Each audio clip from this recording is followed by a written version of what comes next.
Hey guys, what's going on? This is Eric Garcia for Mobile Development Frameworks 1. In this video I'm going to give you a brief overview of our project 4. For this project we're instructed to pull in outside data from any API of our choice using the XML format and parse that and display it. Here's the actual web view that I used from Trulia.com, which I had planned on doing housing locations and stuff like that, but when I looked into more details on what they offered, it wasn't very much, so I ended up going with this one, which is just for whatever state you pass in your parameter, it'll go ahead and return all the cities for that state. So there's the raw XML that I'll be pulling in. Here's the storyboard for my project, which is just a basic tab bar controller with two views. One is just a table cell view, which will be listing out all the cities within the state, and then you can obviously click on each individual one and go to a detailed view controller where you can get the latitude, longitude, the city ID, as well as the name. And then the second tab bar is just the raw XML string, and I also added in a web view, which doesn't look like the one I just showed you, but I'll show you how it looks in the simulator in just a minute.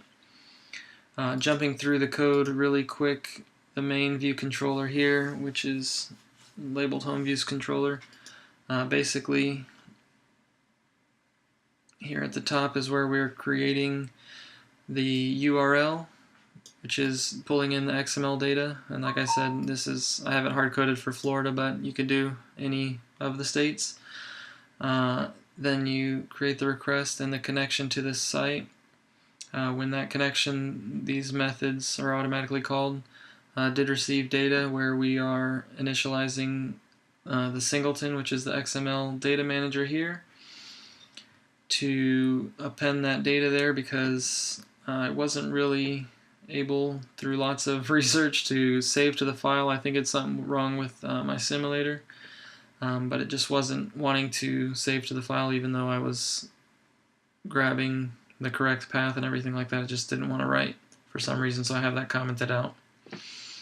And then when it was finished loading, after it loaded all the data into the singleton, I went ahead and initialized and created the XML parser, which has its methods that are automatically called. And since I didn't have a key value pair, there's lots of extra research and sweat and tears put into it to get this figured out and working. And I actually don't think I did it the most effective way, but it's working, as I'll show you in a minute. But you have your found characters method to find the characters within each node, since it's not a key value pair. And then in the element did finish, you have it setting the value from that character method to a temporary variable for each element that I needed, and then at the end it goes ahead and adds that object and refreshes the table view to add it all together. And then you have your standard table view methods here for how many sections and rows, and customizing the cells. And then down here you have your prepare for segue, standard stuff to transfer the data to the data view controller, which again is just very simple, just has those few labels. And then that is the conclusion of the first tab. The second tab goes into the raw XML data, which is obviously very simple. It's just a matter of creating an instance of the singleton and printing out that string to the my text view, as you can see here. And then I have a button there to do the web view, which again is just a pretty simple set of code where I'm pulling in that, again, that same URL and just posting it to the web view. So let's go ahead and get it running in the simulator and we'll take a look at it. This is what I mean by it's not the most efficient way, because as you can see, nothing goes in here. It's parsing all the data and then it goes ahead and adds it. So I'm sure there's something I could do to make that work a little bit more efficiently. But as you can see, you have a list of every single city here in Florida. A bunch, obviously, I've never even heard of. But if you click on one duck key, it'll take you to the detailed view controller, where you can see the city ID, the name of the city, and the latitude and longitude of that city. And obviously go back and click on any other one, and it'll dynamically populate that data into the detailed view controller.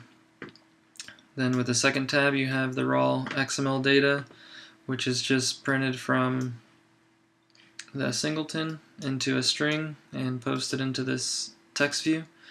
And then if you wanted to see the actual web view from a Safari-like browser, it looks just like this. As you can see, each city is there with the latitude and longitude and city code, just not as neatly broken down as you would see it here. With that, guys, it's been a great month. I learned a lot. Look forward to future classes. With that, take care and good night.